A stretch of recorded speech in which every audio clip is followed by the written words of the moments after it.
Welcome everybody to the Double File Podcast brought to you by CSN with Charles Warren. I am your host, Charles Warren, along with my co-host Dale Davis. I'm Dale, and I'm tired of watching Formula One races on short tracks, aka Richmond. You're not wrong. Um, Real quick, off topic, how was your weekend beside the Richmond race? Just another typical weekend. I had a long weekend because itched my jaw for a couple days. My back did hurt, but of course I really oversold it like I was Dolph Ziggler or something to prove the point that yeah, my back hurts, I can't work. I probably could have worked, but it wouldn't have been pleasant, and I was not in a good place. So having the extra days off, I mentally feel fresh. See if that holds up this week. I get you. I mean, sometimes that's all it takes is just a couple days. Um, Something very weird happened to me today. This is being recorded on Tuesday night, by the way. You guys watching on YouTube. Something very strange happened earlier. I was at work, and on my last break is me and okay. So I'm in one department, right, at work, Right. and my two buddies are in another department, but they're in the same department, and our last break is at the same time. So I'll go over there to them, and all of us can hang out. Um, and one of them, the one that I met up with first, said, "Hey, this dude said that NASCAR is not a sport." I looked at him and said, "What?" He said, "Yeah." Oh, chestnut.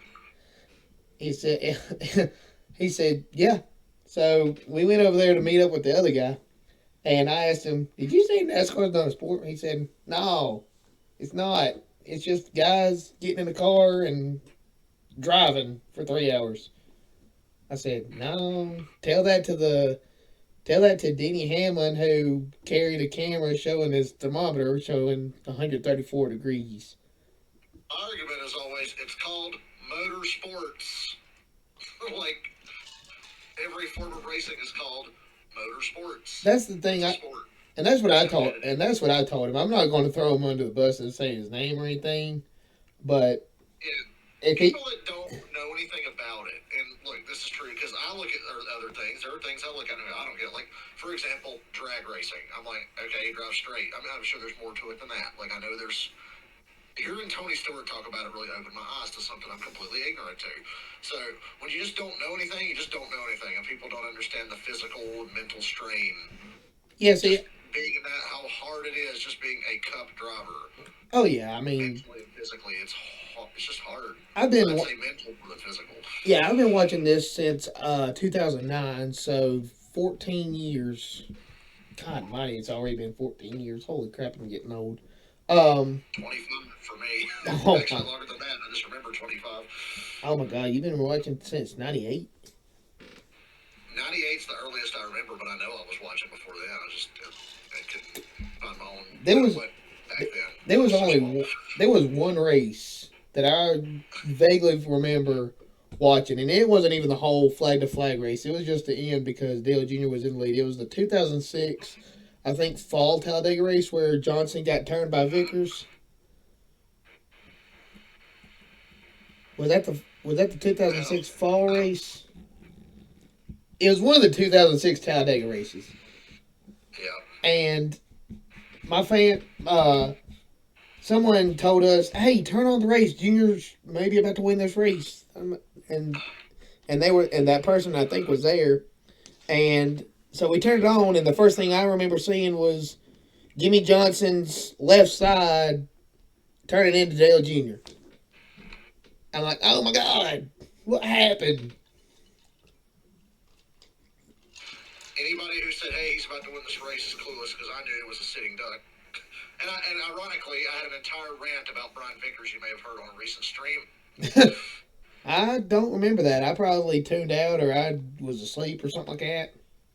Well, it wasn't about that race. I mean, yeah, Brian Vickers is an idiot, but I wasn't mad at him per se because I knew Junior was a sitting duck. But that race, talking about that race just the other day, triggered this entire rant where I was like, Brian Vickers is one of the worst drivers I've ever seen. How did the Martinsville playoff race in 2011 not be the end of his career entirely because he was such an idiot. And I just went on this long rant. I think I was playing Spider Man or something Jim, while I Jim, was ranting about Brian Vickers because somebody asked. Jimmy Spencer has the best description. Has the best way of describing it. He You suffered. suffer from Vickernism. Every loved one has been hurt by Vickernism. Please call me because I don't like him either. But anyway, getting back to my story. Yeah, the guy was saying that NASCAR is not a sport. It's just guys getting in the car and driving for 3 hours. I told him, well, maybe it is guys getting in a car and driving for 3 hours, but they don't have AC. All they have is hot air blowing on them. And I mean, you saw it. I mean, you saw it, Dale. You saw it. Not talking about the guy. Um, you saw it if you watched the race. I mean, they kept showing how hot it was in the car. 134 degrees. I mean, how about some random It was guy? supposed to be worse because I think the forecast got a little better, but it was still in the 90s and really humid and just brutal. I think the humidity is what did it. I think the humidity plus, I mean, the cars are basically greenhouse effects. Ironically, Yeah, I heard Kyle Busch say after the race that at this point he refuses to do a race. If the temperature looks like it's going to be in the car above 125 or 120, he's like, I'm putting a cool suit on every time. But the cool suits will fail, and then you're just cooking in there with hot water on your chest. So yeah, and that's why getting he says he doesn't always do it, but when it gets to be that hot, he's like, yeah, I'll take the chance. yeah. I mean, you got to, but at the same time, the risk versus reward. Getting, I mean, God forbid, want that hot water leak out on you. Oh my God. I hope there's an advance in the technology where we can guarantee, hey, this thing's not going to cook you in there if it screws up. Well, the thing about it is, I mean, the only way to combat hot water is put an AC unit in it. But then there wouldn't be a stock car. Battery power. Yeah, which I don't know why they can't have AC climate control in the cars anyway. I mean, with the temperatures the Yeah, way you they think that are, would be an advancement in technology. Everything else we can agree with. You can do anything in a car now. You can be on the internet. You can be on you have a digital dash. yeah, Like you're getting all this, this real time data.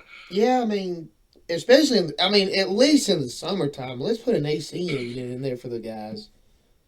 We've entered the space age of racing. I think it's time to think about trying to find a way to cool these things down.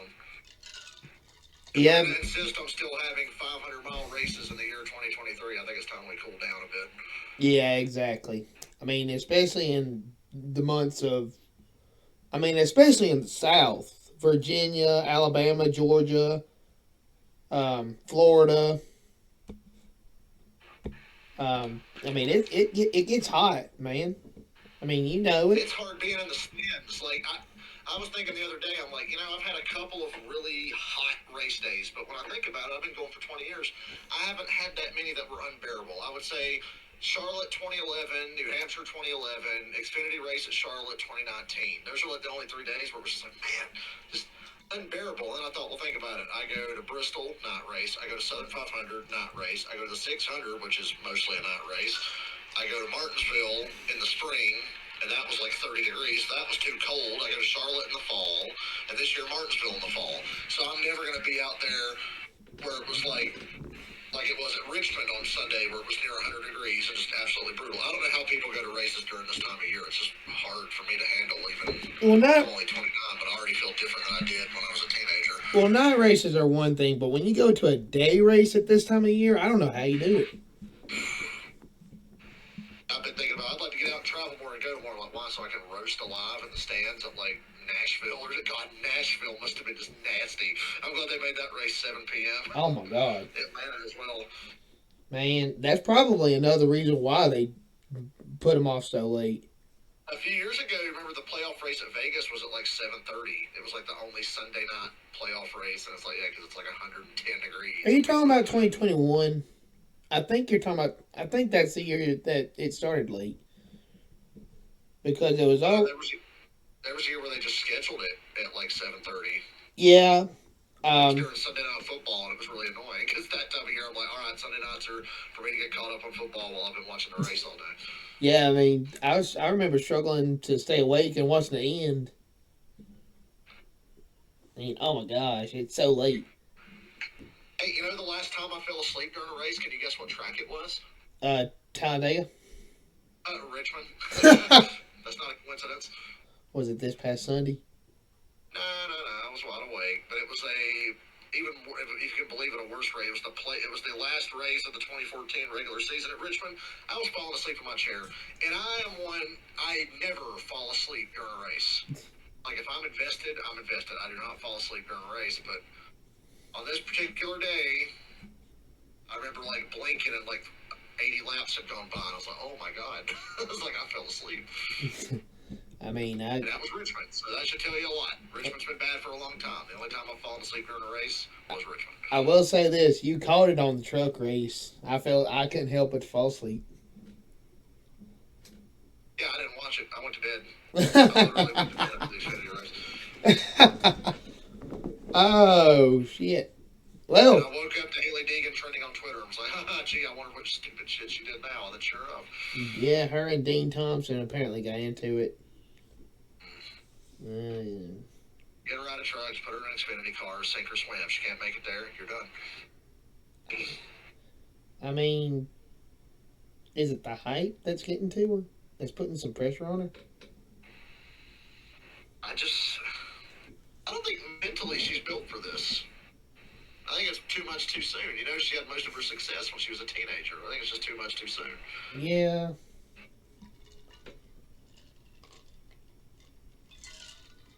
I mean, she's in Thor Sport equipment, the same equipment as Matt Crafton.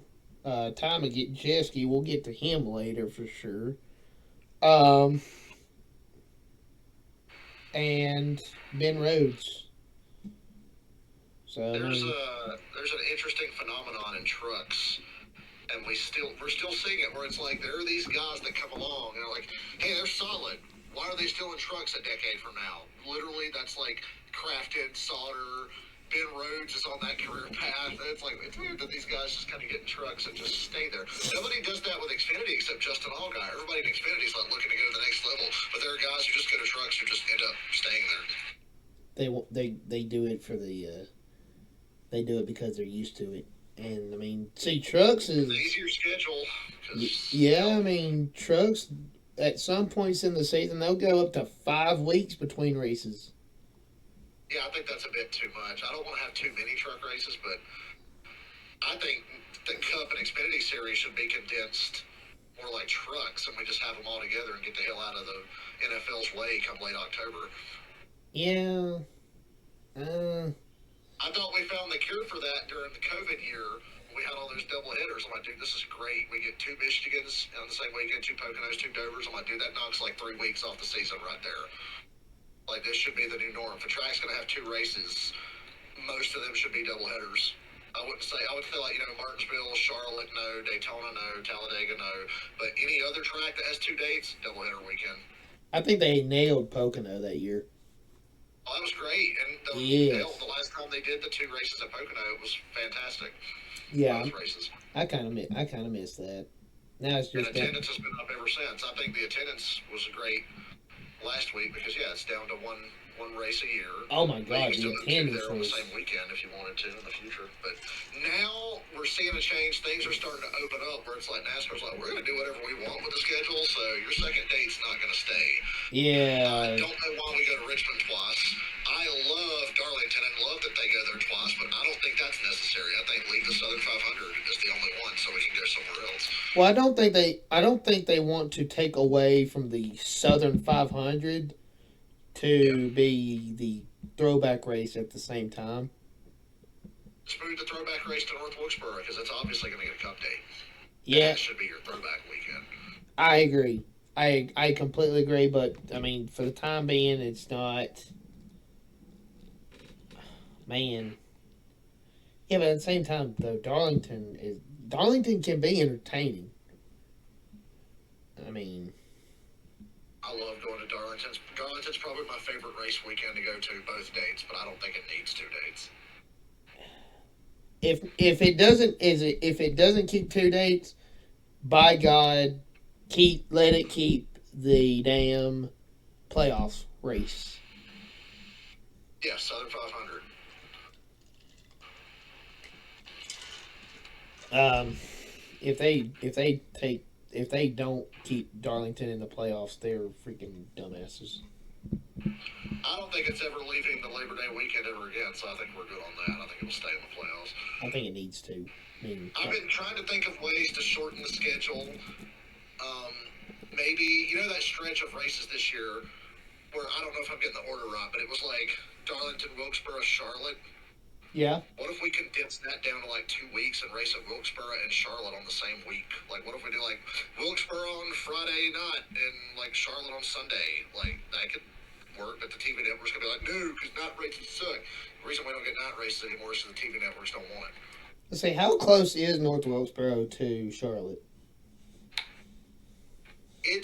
I mean, it's a drive, but it's really just like a commute, like a heavy duty commute to work or something. Well, then what they could do is Darlington one week, Truck and Xfinity Charlotte the next week, the next Saturday, while Cup is in North Wilkesboro for probably the All-Star race again. And then I know when the COVID lockdown happened, there were guys driving, the drivers had to drive themselves to the racetrack because Darlington was the first race back. They waited till morning of to go to Darlington. I'm like, see, that's how close it really is. It's just like a commute. So we can somehow condense down that Carolina. Oh yeah. Portion of the schedule where all the races seem to be close together anyway. Yeah, Darlington, Wilkesboro, Charlotte. There's another one. I think. I'll do you one better, dude. Darlington Spring, if we're going to be there twice a year, do Darlington Spring the same week as Charlotte and have the All-Star race the same week as North Wilkesboro. I'm just trying to think of ways we have, because they're not going to go away from 36 races, but I think we got to condense this down. I think they should have the All-Star race at Talladega. That was Ryan Newman's idea. Well, then me and Ryan Newman have the same mind.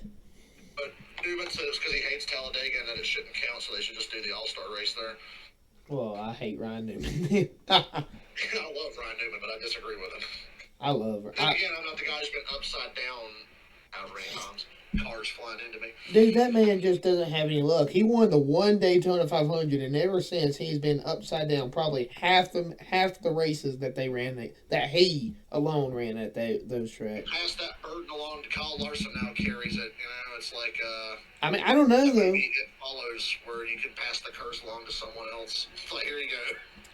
I don't know, man. I mean, Chase is also a little bit snake bit. I mean, he won Talladega last year in October, but when was the last time he had? He has never won at Daytona. Won a couple dual races there in an Xfinity race, but yeah, struggles to finish Daytona for whatever reason. It's not even struggles to finish them. It's just instead of being the guy that gets the run, he's the guy that the run is coming after him. You know what I mean? Yeah. He can never be the guy with the run that passes him that passes first place or whoever it is right at the stripe. He can't be the 2016 Denny Hamlin. He can't be the 2007 Kevin Harvick. He can't be the 2010 Jamie McMurray. I think a product of that is Chevrolet sucks at working together compared to the Fords. Yes, compared to the first Talladega win, Chase Scott was the only time I can remember the Chevys being heavily committed. Was that 20? That's why he won. I remember that race, and it was like, the rest of the fields fanning out, going three wide around the top, and just on the bottom was just a train of Chevrolets that stayed together. And next thing you know, Chase went from sixth to fourth to second to the lead, and he just got it there because the Chevys actually stayed together for once. I was there. I was at that race. That was very fun. Yeah. So anyway, we kind of got off on a tangent. We haven't even officially started our show yet. Oh my god. We just got off on a. We just started talking for no. Well, I know you'll have to talk about the truck race because I didn't see a damn lap of it.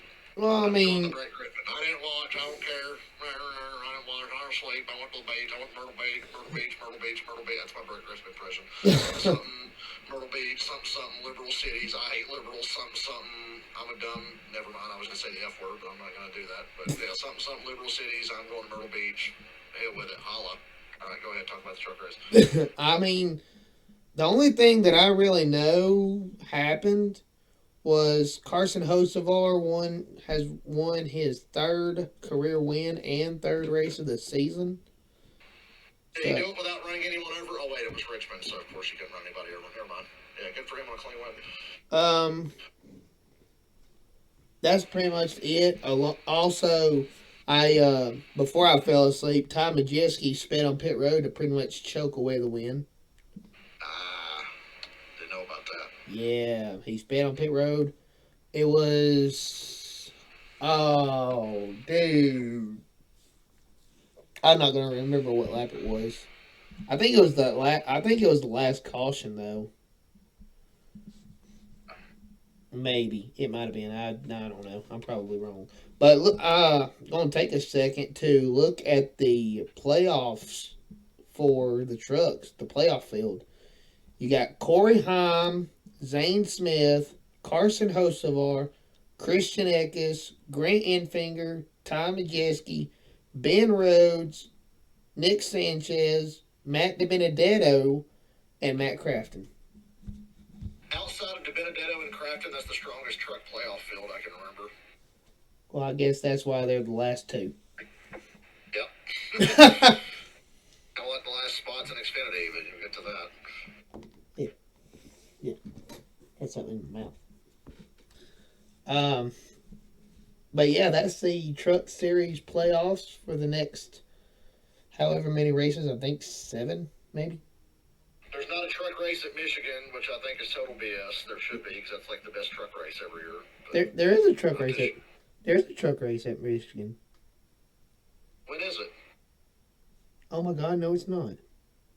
I'm about to say, I looked at the schedule and was like, where the hell's Michigan? Oh my God, Trucks and IndyCar, where the hell's Michigan? dude, like really, like Michigan has always been in the Truck Series. It's one of the better races. Lucas Oil Indianapolis Raceway Park. I don't know where that is. The Milwaukee Mile. I know that track. You don't know where IRP is? No, I don't. I don't remember the last time they ran at that track. They started running IRP again, I think, last year or the year before. Was and when was the last time they ran before that? Like 2010 ish. That's probably why.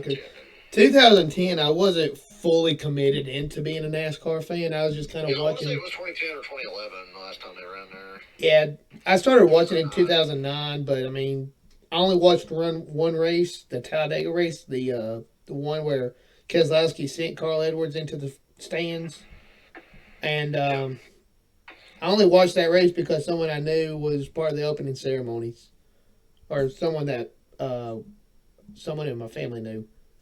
I didn't really know him all that well. But yeah, 2009, 2010, and the first part of 2011, like the first half, first 3 quarters, I was like, okay, this is interesting.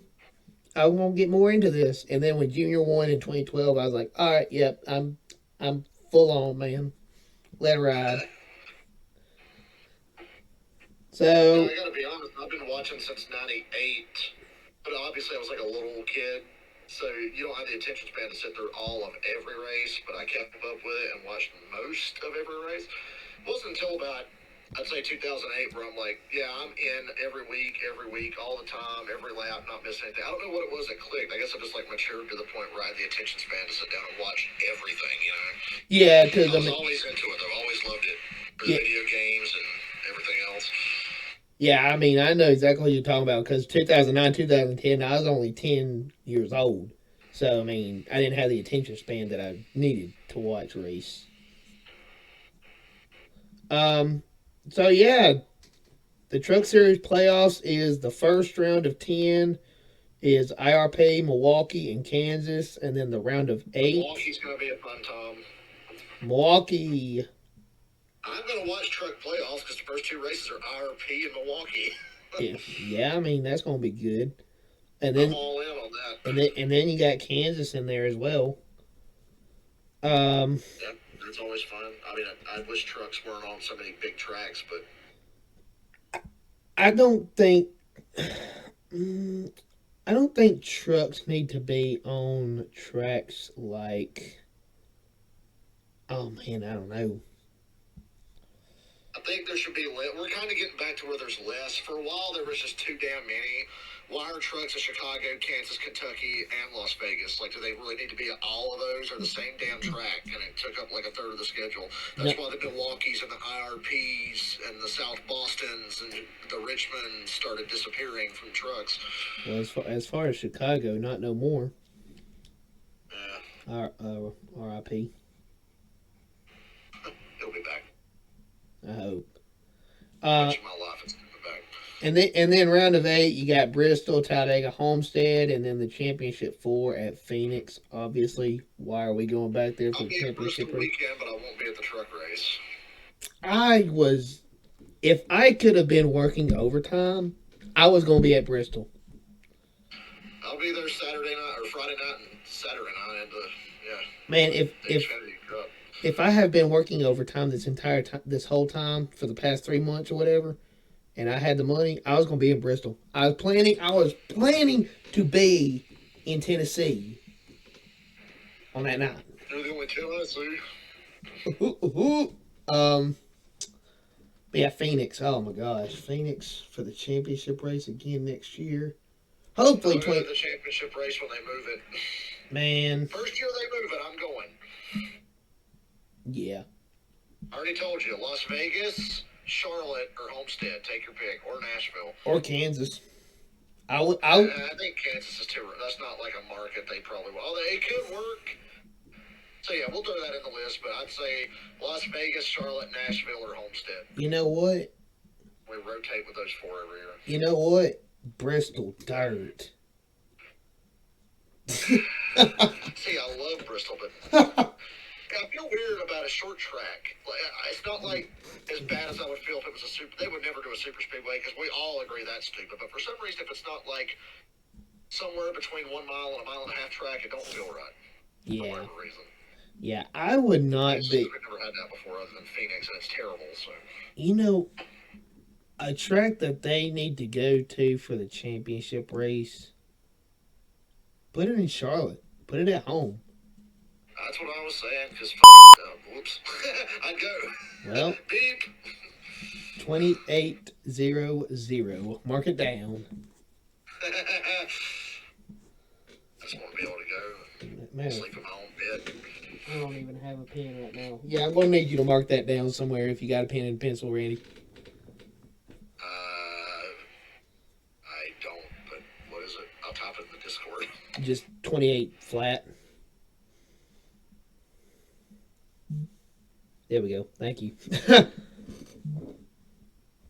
Weekly F bomb brought to you by what's a sponsor that starts with F? I don't have one ready. Firestone. Oh, Goodyear will sue us.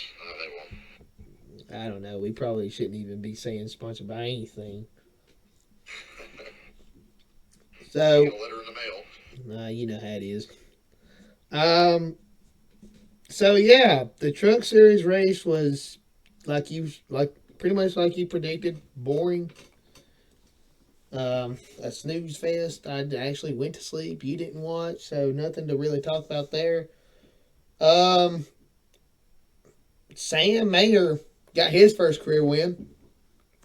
You know, for the second week in a row, we got to give Sam Mayer some credit for as hard of a time as I've given him. I've never been like overly harsh on him, but I'm just like unimpressed. Yeah, 2 weeks in a row, right there to capitalize on the stupidity of his teammates. Last week, kind of pulled short. This week, got it. Good for him. yeah. When Justin Allgaier went spinning and turned whatever it was. I got sick to my stomach. I was like, "Are you serious?" Like, and first of all, before that, Can we start penalizing teams that deliberately sabotage a race? I'm talking to you, Joe Gibbs Racing, number 19, driven by Connor Mosack. You're blowing up. You know you're blowing up. It is a 4-mile racetrack with like 2.5-minute laps. You're blowing up. Yeah, stay out and cover the whole damn thing in oil. Gee, are we gonna get another caution? You're blowing up. You're not gonna make 2 laps on a course that big blowing up. I don't care. Pit. You know it's over. Let's see, I got to mark down 30-10. What did I say? I didn't even realize it. You said the D word. Said the D word? That's bad. Anyway. Expletives be expletiving. 2 races in the same weekend. Luckily, the Cup race didn't befall the same fate, although Noah Gragson tried. You're blowing up. Get off the track. NASCAR should be like, hey, get off the track. There's a slide. Sure enough, he blows up and he stops. There's oil everywhere. They got to throw the caution, and then they obviously didn't get it all cleaned up. There was no grip. That's one of the reasons Allgaier choked a corner or two. There was just less grip there than he'd been accustomed to. They opened the door for Sage Karam, who did the same thing. Yeah. He did. And Sam, the thing that saved Sam Mayer was if you watch when they go into Canada corner, he tries to pass Sage around the outside. Now Sage gets loose and runs him wide, but I think Sage lost grip there where the speedy drop was. And then the next corner, I would be willing to bet his tires were dirty or something, and he slides right off the track, and Sam drove on fine. Sam being offline saved him. Yeah, pretty much. Or else he's going to get wiped out by the 7. Because he was the only one that didn't wipe out. Or even Parker Kligerman got sideways at one point, but not Sam. By the way, speaking of, shout out to Parker. He needed to win that. And I remember being so hot. I'm like, hell yeah. He finished second. He got some stage points. And I'll look up and see Riley Herbst somehow came back to finish like top 10, top 5. I think he finished 5th or something. And I'm like, that literally negates. Where did he finish? Yep, 5th. Riley Herbst, 5th. Yeah. That completely negated the great day that Kligerman had because he had to close a pretty large points gap. And it looked like he was going to do it because Riley got, in trouble and was in the back all day. How does he wind up finishing 5th? Let's see, right now, as they stand right now, Parker is out by 22 points. How many points you cut out? 22. 22. Okay, well, it was 43, so he did gain, but he'd have gained a lot more if the 98 didn't pull this ridiculous comeback. I think... Riley Herbst is another guy. He's not that good. He's not that remarkable, but I'd say he's probably the most improved driver this year in the Xfinity Series, because every time I look up, he's top 5, lurking, just like Sam Mayer's been. One of these days, it's going to fall his way like he did Sam 2 weeks in a row. You just got to be there. And with the way Justin Allgaier and Josh Berry are driving lately, just stay with them because they'll give it to you. What is the cutoff race for the Xfinity Series? Bristol's the first race, so whatever race is before that, I'm guessing it's like... Oh, my God. Kansas. Oh, man. Kansas off race, okay. Holy cow. Kansas is the cutoff race? Oh, that's going to be so good. Kansas entirely depends on the weather, because you got to remember, Xfinity is a throwback to the old Cup cars, basically, where it's like, if it's cool, you're probably going to see a crappy race. If it's hot and slick, you're probably see a good race. Yeah. Man. And then you got Bristol, Texas, and Charlotte in the round of 12. Las Vegas, Homestead, and Martinsville in the round of 8. And get rid of the Roval. Can we get rid of the Roval mid-season? I just want to see another oval Charlotte race this year. I wish they'd say, you know what, ladies and gentlemen, it's now the Bank of America 400 on the Charlotte Oval. I think. Can we do that? I think the Xfinity cars should go on the Roval, and the Cup cars go on the Oval.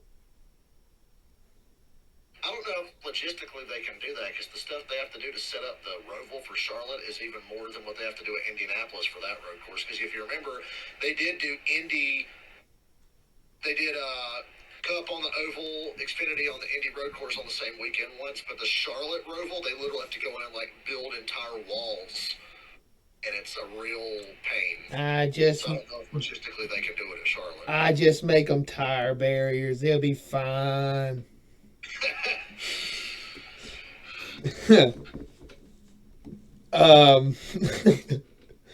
They actually go do that. Well, if I'm Noah Gragson, I want every wall to be like the Chicago street course, I guess. Yeah, pretty much. Oh, we're gonna get back to that. We're gonna be coming back to him. Chandler's, Being a topic for all the wrong reasons. huh? He's a topic for all the wrong reasons every week. We'll get back to him. Chandler Smith with the 1,000 IQ move to turn left into a wall, take the side impact, but slow down and not take a head-on Jimmy Johnson and Denny Hamlin style Watkins Glen wreck.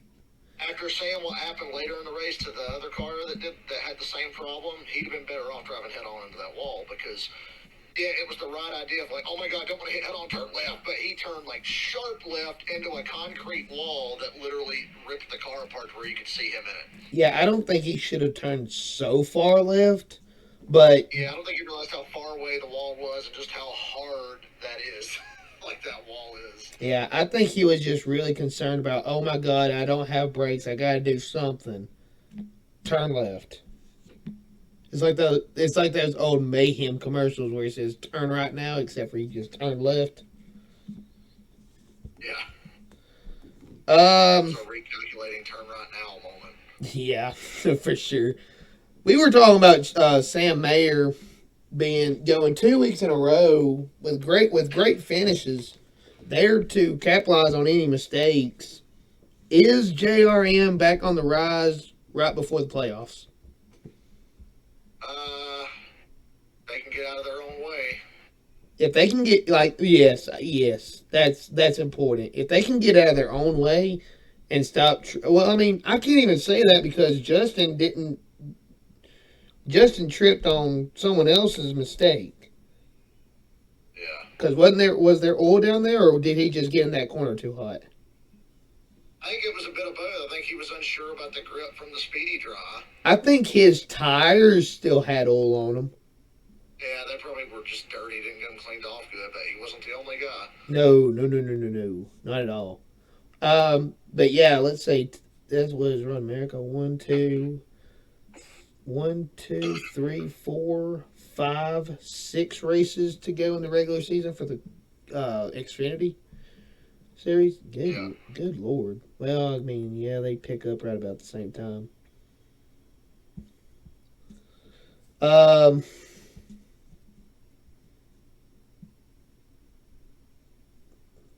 I don't really have anything else for the Xfinity series. Am I missing anything? Well, there could be an entire 30 for 30 on that race from the moment that caution came out that forced the first overtime, and then the 19 blows up and forces another one. What even happened to bring that caution out?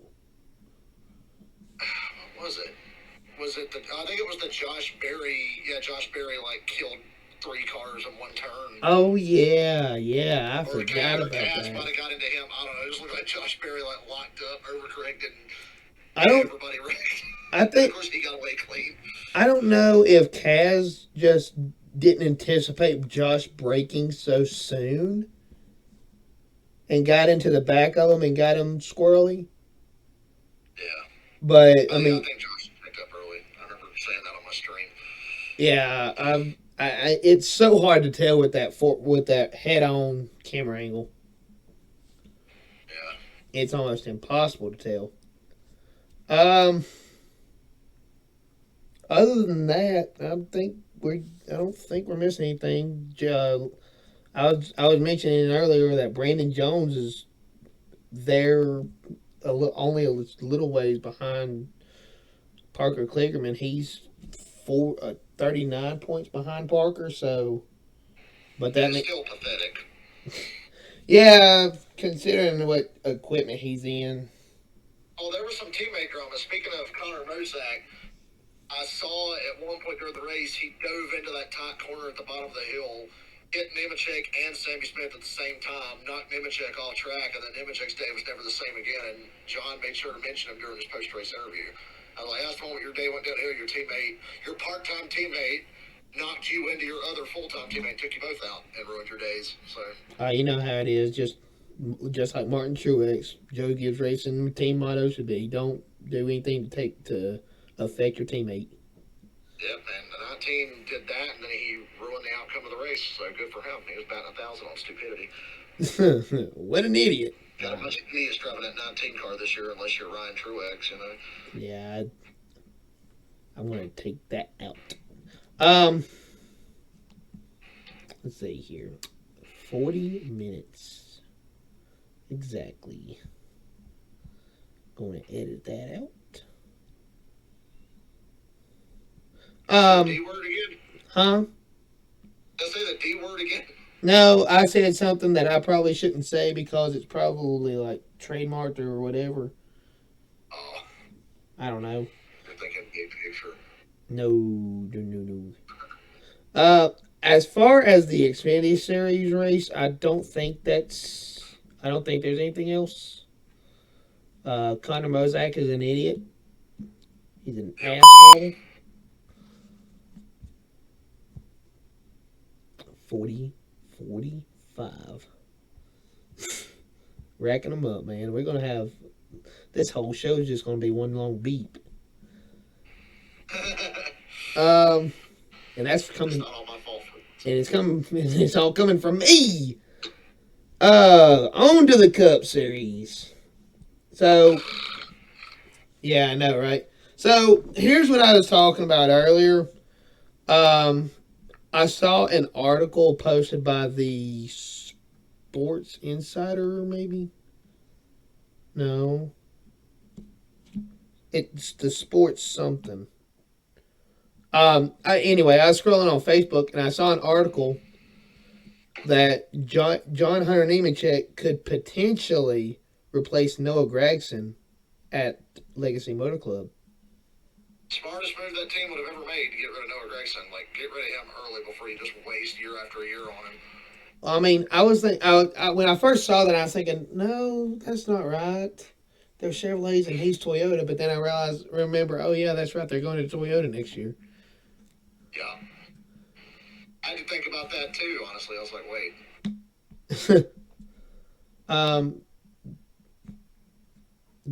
Good move on Legacy Motor Club. John Hunter Nemechek is hot. Noah Gragson is not.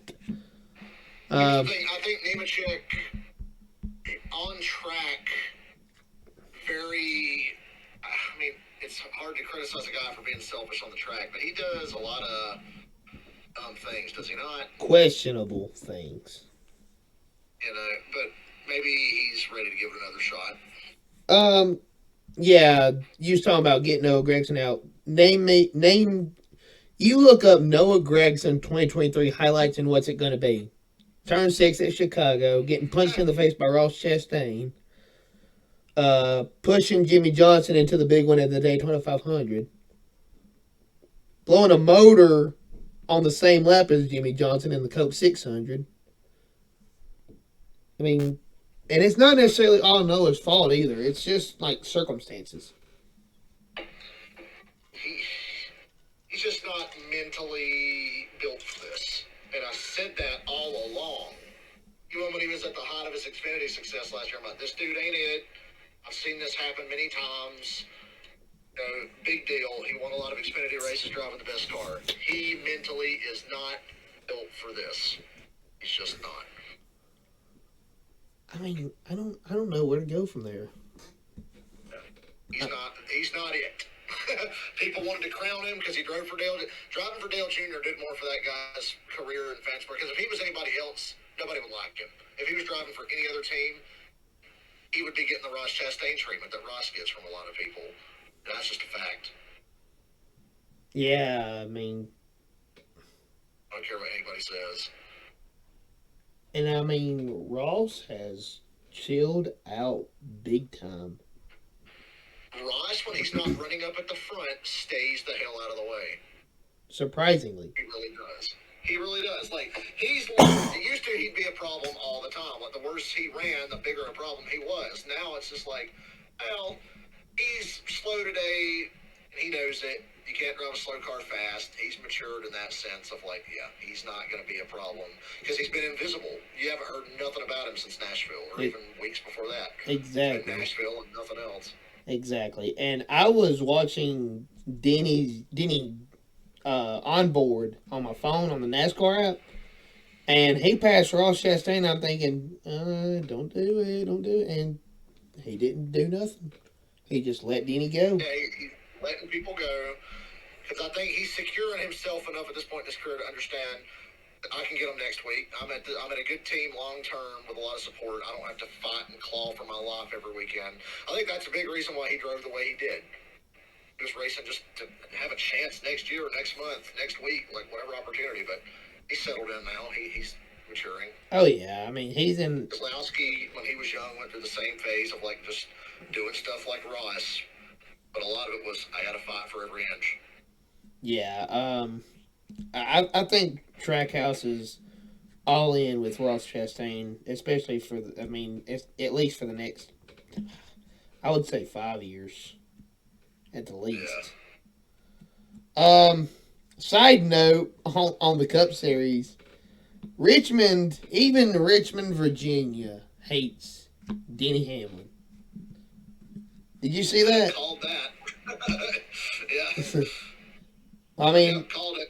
Even Richmond, Virginia, home track. Which I mean, I don't really know which one is more of Denny's home track or not, Richmond or Martinsville. I think it's Richmond. Probably. For sure. I mean he's even said he that. already got booed out of Martinsville before, so. After being the one that got wrecked, mind you. Yeah, I just thought that. I'm talking about when he wrecked Chase. Well, no, he didn't get booed that day. Just some fat. Oh yeah, he did. Are you kidding? No, he didn't get booed out that day. Some Chase Elliott fan on pit road just wanted to fight him. Dude, go back and watch that post race. He, as soon as he starts talking, and the crowd hears his voice over the PA. Oh, they lose their mind. Yeah, I mean, I remember that. I'm just kind of poking fun of that Chase Elliott fan, that older guy that wanted to fight Denny Hamlin. Yeah. He said, "Dirty, Dude, dirty." Like, even I wouldn't have done that. I'd just be like, "Hey, Denny, you know you're full of it, right?" A like trying to fight the guy. A dirty veteran. I looked at him and said, "You know that's BS. Come on, dude." I mean, yeah. I mean, I can't deny it. Over the top for me was I watched his move on Blaney when they were coming to the line. I was like, "Oh, give me a break." You talking about? It's everybody was wrecking everybody there at the end. Yeah, you were literally wrecking everybody at the start finish line. Like you caused a whole other pile up now. Yeah, I think I remember that. It was a tough day. Yeah, Martinsville 2017 was right. That's one of the few times I've heard Brad Keselowski raise his voice on the radio. That's something you remember because somebody like Brad doesn't lose their cool like that. Not anymore, especially. And he was mad at Chase. No, he was mad at Chase. What was he mad for? He was mad at Chase because Chase, when Chase got the lead and then Denny followed him through the second, Chase knocked the hell out of Keselowski and knocked him out of the way. He didn't wreck him. Oh, yeah. I remember that now. And Brad was pissed. And you never hear Brad get that mad. Oh, man. Oh, my God. Anyway, back to Richmond. 2311 was the early race leaders and favorites, but RFK was not far behind. RFK, I didn't even look at them before the race. I remember saying to Dylan, I was like, I think Keselowski is going to be top 10 car for sure, because I was like, when he was at Penske in his prime, I mean, maybe he's still in his prime, he's just helping build a team. But when he was prime, Penske, Keselowski, when you go to Richmond, Brad was a guy you had to deal with. Always. Like, he was so good at Richmond. So I said, yeah, expect good things out of him today. Buescher didn't qualify so well. So I was like, I figured if one of them was going to win, it's going to be Brad. Buescher came from nowhere for me in this race. I've had him pegged other ways to do strong. This one caught me off guard. I was like, wow. I think Brad would have for sure been up there if he didn't have that weird little mishap on pit road. I still don't know what happened. That just cost him the time to win the race. I think Buescher was going to beat him anyway, but he'd have finished second. Yeah. I still don't know what caused that. He just almost missed his pit box, I guess. And then he Yeah, re- that was odd. He doesn't make mistakes like that and th- generally. and then he just realized, oh wait a minute, this is my stop. Okay. Um, you're gonna like this topic. Race lacking in action but not in heat. Should be Holy crap! I mean, we talked about this earlier, but 134 in the car, I would be cooking alive. and the screwed up thing is we've seen hotter, but yeah, it's probably the hottest it's been this year. Oh my god, 134 in the car. I don't know. I mean, you have to be so physically disciplined to be able to do that. Yeah, I mean, diets, plenty of water to drink, probably left in a cooler on ice. that's one of those days where I'd pull a Paul Tracy and say I've got to lose like 50 pounds before next season. Yes. I Um, just feel like I can physically do this in the shape I'm in. That's one of those races that make me say, all right, I'm going to be a driver athlete now. yeah, I mean, oh my god. I especially these younger guys that's not exactly used to the long distance runs like Ty Gibbs, Noah Gregson. Oh my gosh. Yeah. I mean, they were probably panicking like, "Oh my god, when's the caution going to come so I can get a water?" I Hell, heard Truex in his interview, he said at the end of stage two, he was like, are you kidding me? This is only stage two. I He's like, mean, are you serious? I Like, mean, I'm dying. I mean, Denny said it on his radio. He said, "Oh my God, when are we going to get a caution?" Yeah. Because I mean, all the drivers was just so dehydrated and thirsty from the heat. Um, Kyle Larson, I am actually a fan of what he did. He bumped. Yeah, it wasn't. See, what he did was just say, hey, I remember last week, don't think I forgot. People are like, oh, he got him back. I'm like, no, it's not him getting him back. It's just saying, hey, I'm racing you. I would think that was just him making a statement of, I'm going to race you different now. Well, I don't even think Like, I'm it's. not going to do it to you today because there's no need to, but here's a preview of what's in store for you. Well, I'm not. I'm not. I don't necessarily think that it's all about. I want to race you different. I think it's the. I think it's a matter of he was faster because he had fresher tires. And I mean, because it's Denny Hamlin, I personally think is like, hey, remember what you did to me? Get out of my way. Yeah. I mean, does that make sense? Yeah. I don't. I mean, Kyle said in an interview with Claire Blang. I don't know what her name is. I don't know what her last name is. But he said that he still has a huge amount of respect for Denny. So I don't think he's going to race him any different. I certainly don't think he's going to race Denny the way that fans want him to race Denny. Because that's just not Lars. That's not who he That's is. not Larson. That's not Kyle. I think what happened in that instant was just, hey, I got fresh tires. I know what you did. You know what you did. Get out of my way. And Denny wasn't even mad about it. Because it didn't cost him anything. Um, I mean, Denny knew it was coming. I've seen some certain fans say that Larson should have hit him harder, dumped him, put him in the I'd do it wall. at another time. Like, if Larson doesn't do anything when the chips are down, come playoff time, sometimes deep in the playoffs, if he doesn't do something when he gets the chance, it's a mistake. He has to do something. I don't care how Larson is. He's very, ho hum, apathetic, too good for it all. No, get off your ass. Even Dale Jr., he talked about getting back at Kyle Busch. He's like, I didn't want to do it, and I was sick to my stomach, but he's like, I've got to do it. I have to do it. If you don't do it, Denny's going to do it to you again. Like he's already done it twice, and other guys are going to take advantage of you just because they can. Chastain's already bullied you around this year because he can. Joey Logano's bullied you around because he can. Yeah. Step up. Do Um. something, Larson. Yeah. You ain't got to kill him. You ain't got to crash his ass, but Squeeze his ass in the wall. Cost him something. Like, oh, the 11 needs the spot. Screw him. Playoff time. Run him up. Use him up. And then get out and say you never touched him like he did you. You're never gonna let me live that down. I never touched him. I started saying that on my stream. Larson knocked my way. I never touched him. What are you talking about? Never touched him. What are you talking about? The only caution that was not for stages was Noah Gragson sliding up the track and getting into Suarez, spinning Suarez. When Noah's out of the Cup Series next year, we might have the first caution-free race that I can remember. Because without him around, there's going to be less. Well, I bet he gets to Kaulig right now. I think about it. Noah's going to Kaulig. I mean, that makes sense because Justin's getting out.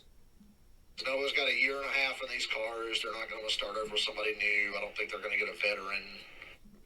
So I think he's going to Kaulig. I mean, that's a bold prediction, but I mean, it's a possible one. Yeah. For sure. Back to my man, Denny Hamlin. Denny Hamlin overdrives turn one to give Chris Buescher a clear track. Well, him spinning the tires on the restart to me was the bigger story. I was like, well, I'm not surprised. Denny, and I'm not knocking him. This ain't piling Denny, even though I love to do that. Watch him through his whole career in restart situations, late in races. He's blown it a lot. I don't know why. He's just not. He is. Clutch in those situations. Like, it's kind of, oh, Denny choked again. It's like, yeah, I mean, a late restart situation. Like, in a race where there's a long green run, he's got to chase you down and get you or save tires better than you. He's brilliant, but I think if you catch him on a late restart, he might give one to you. Yeah. And Buescher, all day long, I was so confused when Buescher went to the bottom. So my outside has been the lane all day for the leader. I was shocked when Buescher went to the inside. I'm thinking, oh my gosh. And when I heard the crew chief's reasoning, I was like, yeah, put Denny on the top. Don't let him use you up because he's already so, everybody racing now. You ain't going to do it to me, so screw you. Go to the top. Everybody knocking on Denny. Damn. What a time to be a... Drivers have been making like little snide comments about it. What a time to be a Denny Hamlin fan. Let's this be the year he wins it all. Let me get your hopes up so you're real heartbroken when it doesn't happen. No, don't even worry about it. Chris Buescher wins Richmond, giving RFK second points race win since Brad Keselowski joined the team last year. Brad finishes in 6th and comes back after pit road mishap. I think the dominant car of the race won that race. Once again, both races Buescher's won are races that Brad absolutely should have won. I think the dominant car of the race won that race. I feel like Brad should have won. But yeah, Buescher came on strong late. But yeah, Bristol last year, Brad was definitely going to win, blown tire. Hey, Buescher win. I guess it says a lot that, oh man, one of the RFK cars faltered. Well, the other one was right there and he won. So I've noticed this about the... I've noticed this about the RFK cars. Wherever one runs, the other one's not that far away. Look at the points. Like, they're almost dead even in points. Like, Brad was ahead in points, but they're almost dead even. Exactly. I mean, if they have Brad's been the more consistent car, but they both perform about the same every week. Yeah, if Chris is going to have a bad day, Brad's going to have a bad day. If Brad's going to have a good day, Chris is going to have a good day. Yeah. So, I mean, RFK, could the Roush team be coming back after many years of just being silent? If they want to win a championship, they're good at the right kind of tracks to do it now. Because, I mean, we always compare Phoenix and Richmond because, well, they both suck. It's also true that, like, hey, this is where you got to be good at. Yeah. Let's see, Richmond, Loudon, Phoenix. Which is another great track for Keselowski. Loudon, that's the big underlier here, though. Loudon was actually a pretty entertaining race. Yeah, Loudon was a solid race, and Phoenix wasn't bad. Phoenix was better than Sunday, I know that much. Yeah, for sure. I mean, Now watch them. They'll put the championship race at Richmond. They won't do that. I No. promise you, they won't do that. They're regretting doing it for Phoenix. I guarantee they just are filled with regret. So Oh, if they were filled with regret, I don't think they would have put it as the championship race next year. I think they kind of have to. I think they're stuck right now, but after next year, they can get out. I guess. Oh, big news! Big news! The CW network. I guess it's a network. It's a channel. Picks up exclusive Xfinity rights for 2025 and beyond. It's good that it'll be on a channel that everybody gets, and we can stop hearing boomers cry about not having FS1 or USA. I don't pay for cable. I can't get it on the rabbit ears, so we won't have to hear any more comments about how nobody gets that channel. I want to watch a race. Now you won't have an excuse. You can watch the damn race. Yeah, but it's Hopefully only. they get. Hopefully they get, like it's gonna be ran by NASCAR themselves. Like CW's like, hey, we want you to broadcast these races. Yep. So NASCAR is gonna be the one deciding who's in the booth and all that kind of thing. Yep. Bring back Alan Bestwick. I would say just work out a deal and use the NBC crews. I love when they do Xfinity. Yeah, I like NBC, the NBC group. I think. Oh, I don't know though. Mike Joy's getting up there in age. Mike Joy's starting to slow down. I was gonna say Mike Joy, Rick Allen, Dale Jr., Steve Letarte. But I don't know about that. And maybe have Clint as a pit road guy or whatever that you only hear from when they're making pit stops. I think it's good that it will be on a channel that everybody gets. Get more eyes on it because Xfinity consistently is the best product in NASCAR. It is. Consistently. It is. People should be watching it. It is. There's no. There's. You can't even say there's any contest because there's not.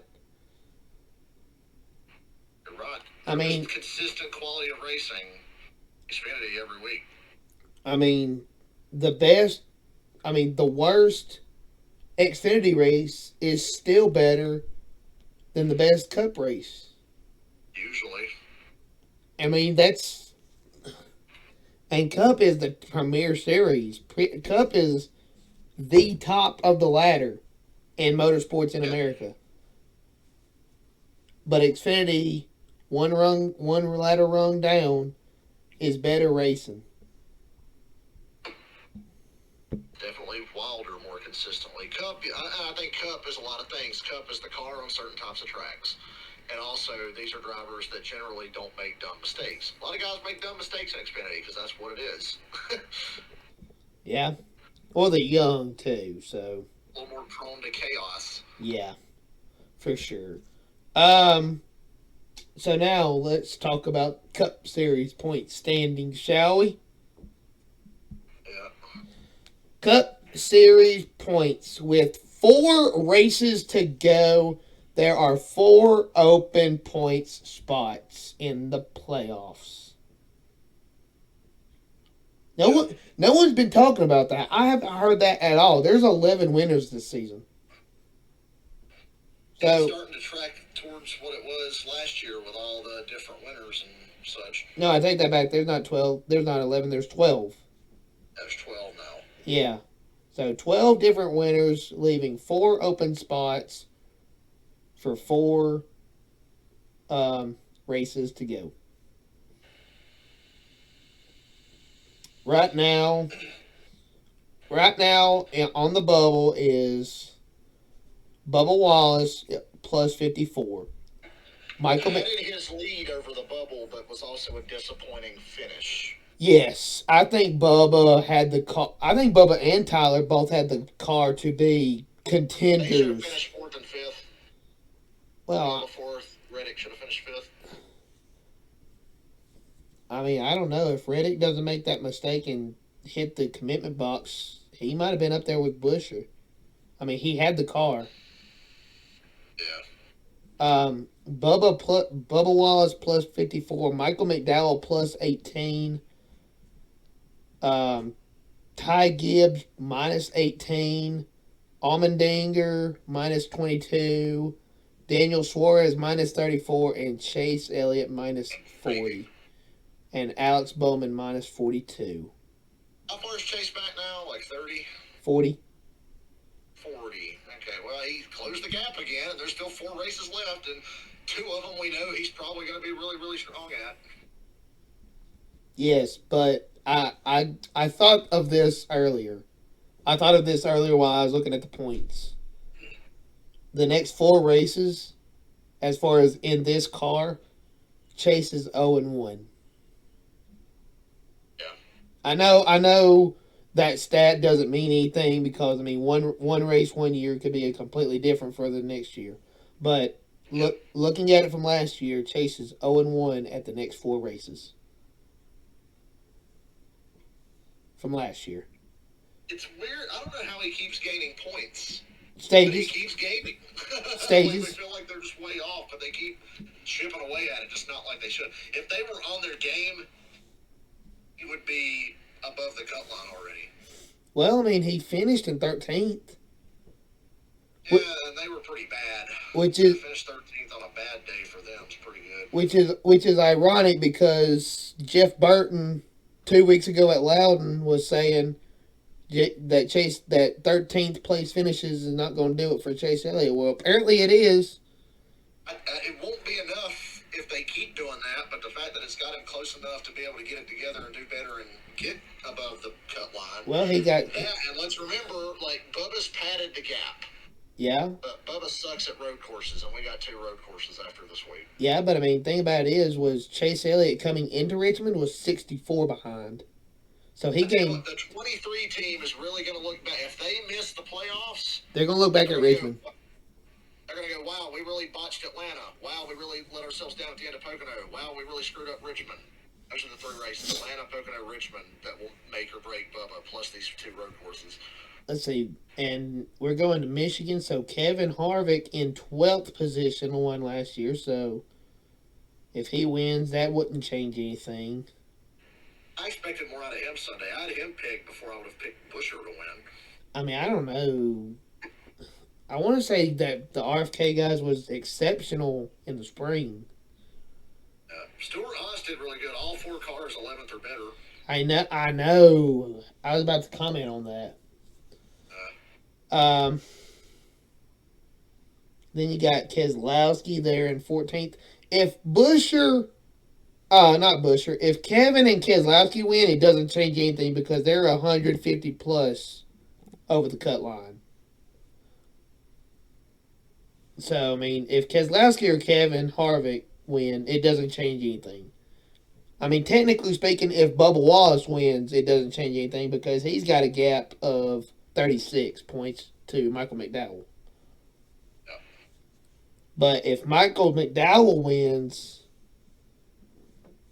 that kind of changes everything because now, let's see, what did I say? 36 points. Chase Elliott might as well be 76 points behind. And I don't think he can make that up in 3 races. But we're going to Michigan, and I don't think Michael McDowell did that great last year. One thing McDowell has going for him, and it came up on Twitter today because Denny Hamlin practically buried him on his podcast, but they were like, Denny was like, Chase is going to do great on the road courses. That'll be the difference. And Michael McDowell in the next gen car has more points gained on road courses than anyone. If you add up all the points in every road course race with the next gen car, he's got the most, and it's not even close. I mean, it's remarkable consistency on road courses, and I think McDowell's pit crew that team is the one thing holding him back from winning. Because McDowell was good enough to win Sonoma, bad pit stop. Every time he gets in position, at pit stop. That team's just not good enough. They've got speed to win a road course race, but they just don't have the team. We've got Indianapolis road course. God burn that track. And Watkins Glen coming up back to back. That's 2 races that Michael McDowell or Chase Elliott can both take advantage of. Because Daytona is going to be whoever.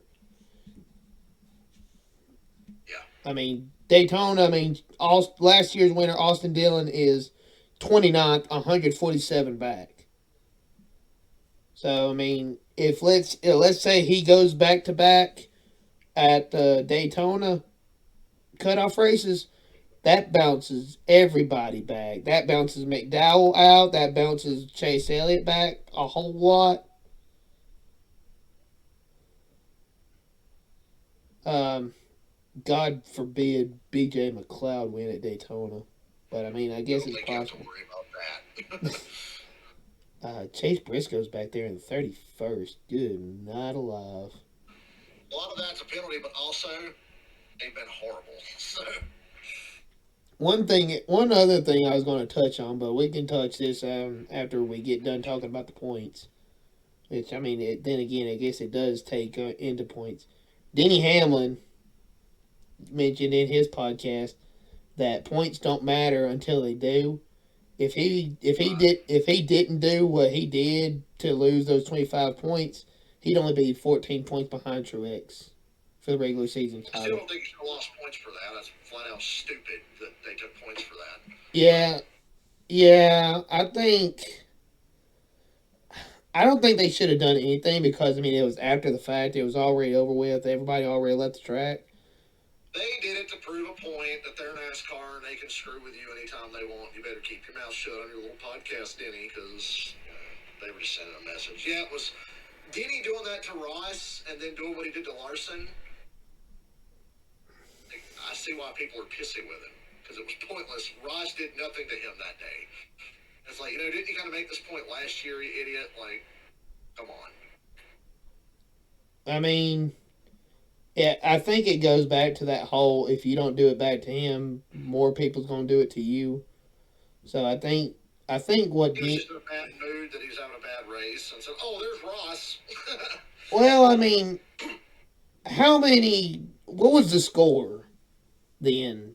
Like, It was definitely more lopsided to Ross, but damn, it was a year ago, and you cost him a win at Pocono. Enough already. I think Denny was just butthurt about the wall ride move. He had to hear about that all off season. I mean, I did too. So thank God I don't drive a race car. Yeah, I bet that if anything, that played a factor into it. I guarantee it did. Um,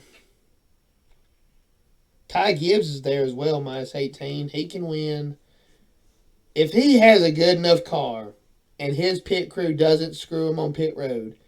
He might can win Michigan.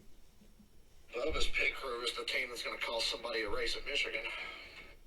Yeah, I There's a mean, clown show every week. There's a reason when it's like, oh, a driver who's gained the most starts, the most spots on restarts this year, Bubba Wallace by a wide margin. Yeah, because he's got fast cars and he's good, and he keeps getting put behind everybody. yeah. I don't remember where his pit crew that he has now came from. They're not a J. I think starting this year is when 2311 hired their own people. Yeah. So MJ and Denny Hamlin's got some training to do. And they got to figure that out. They really do. I mean, for Tyler Reddick to have 2 wins this season, and Bubba, Oh, Reddick's only got the one, remember? I thought he won 2 races. He only won Coda. Are you? And Reddick's another guy. He's starting to fall in that Chase Briscoe category of stop screwing yourself and stop giving stuff away. Are you Every time Reddick's in contention, sure? he blows it. Are you sure? I know he's won 2 races. I might be wrong. Let's see. There's Coda. I'm looking back on the NASCAR app. Oh my God. Mandela effect. Oh my God. I know, right? Wow. Got Mandela. I did. I was for sure he won 2 races. I guess it was a race that he really should have won.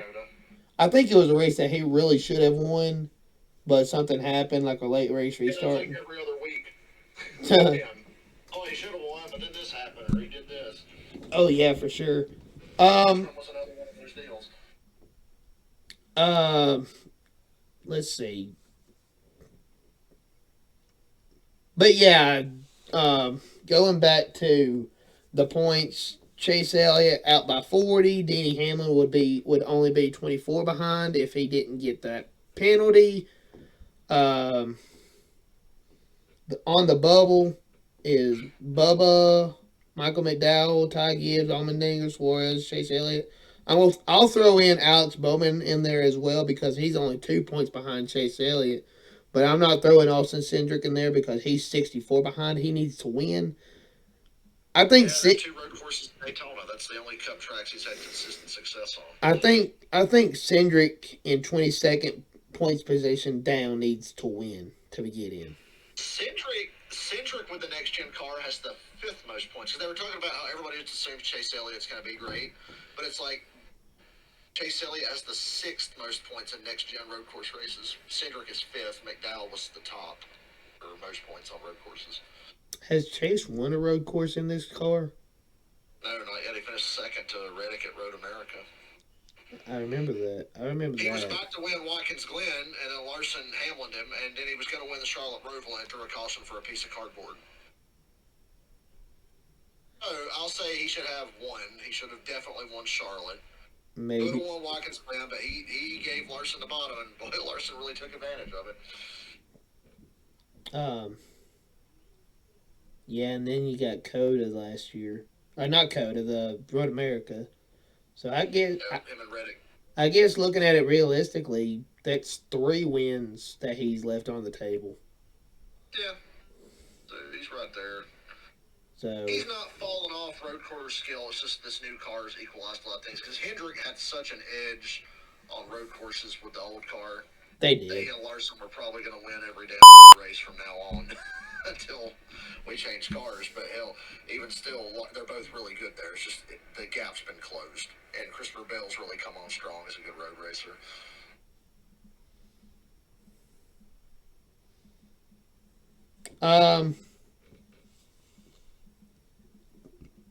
Eric Almirola, I'm surprised he wasn't a fact. Well, he was a factor in the Loudon, and then what happened to him? They had a problem on pit road, I want to say. They had one penalty that... Okay, so it didn't qualify... I can't remember where he qualified. But he got up to the front, and then they had a pit penalty. He had to go to the back. And then they had something else happen. He had to go to the back, and he came to the front again. So he passed the most cars in the race. Man, but nobody was talking about him because it's Eric Almirola. If Ryan Preece could have won... Oh my God, Preece! What a day he had! I know. If he, my heart, because I think he's the most talented driver at SHR. If he could have won, I mean, he's 88 points back. He needs to win to get in the playoffs. Yeah, I'd be nervous on that last restart that he was going to do something crazy. Let's see, didn't he restart behind Busher? Yeah. Yeah, and Kyle restarted behind Denny. So yeah, I thought he was going to be goofy and send it 3 wide. That's what I was expecting. But the way everybody's been treating him, I expect them to say, all right, here's my chance. Let me fly off the deep end and steal me a win. Because they need it. Yeah. Badly. I mean, looking at the points, everybody needs it badly. Especially, like I said, 22nd down. I don't... It's so hard to tell. I mean, especially you get... Because how many points can you gain in a race? If the guy finishes dead last and you gain 59 points, because if the guy you're trying to catch finishes dead last and gets 1 point, and you win both stages and win the race, you get 60 points. Okay, so Chase is not that far behind. Yeah, he's really not when you look at it. And okay, so we'll see how they do. They've got to step it up. I just keep waiting for them to be like, all right, we're 7th or better again, instead of just being like. Okay, looking at this, I take back what I said. I think Ryan Preece, because anything can happen. Anything can happen at Daytona. Anything can happen. Michael McDowell could blow an engine on lap 1 and not finish and not get his point except for. Not get anything except for 1 point. If that happens, which I mean I don't know if it would or not, that would mark Ryan Preece up, and if he can gain points gradually the next 3 weeks, and then that happen, we could have 1, 2, 3, 4, 5, 6, 7, 8, 9, 10 cars going for 1 spot.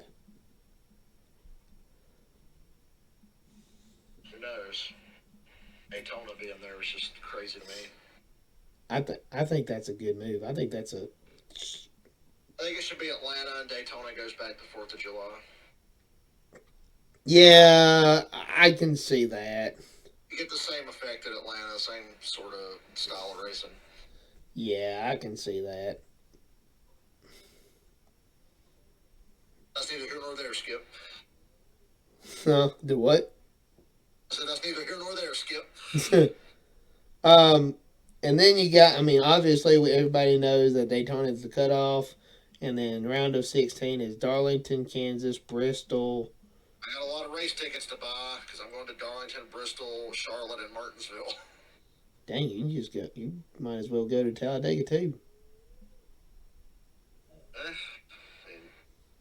Next year. Yeah, maybe. Darlington, Kansas, Bristol, round of 16. Texas, Talladega, Charlotte, the round of 12. Las Vegas, Homestead, Martinsville is the round of 8. And then Phoenix. I hate that track being the championship race. What were they thinking? When they announced it years ago, I said, what a terrible decision. I said that then before this car. I was like, what a terrible decision. What were they thinking?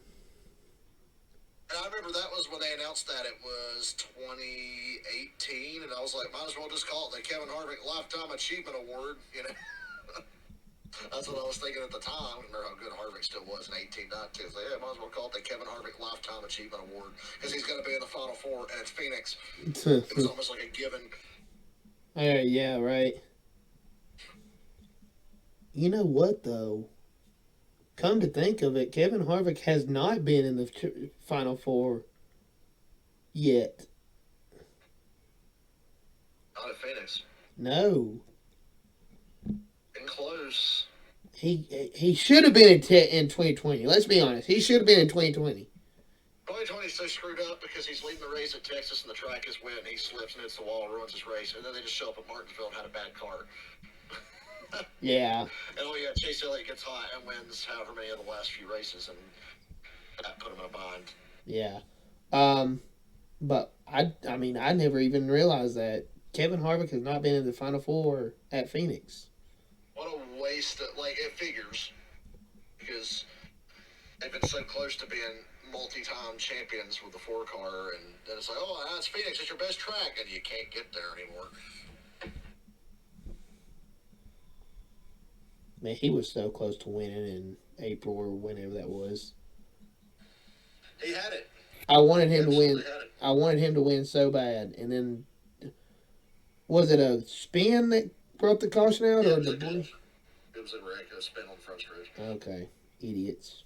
Yeah, I remember being like, well, there goes that. Yeah.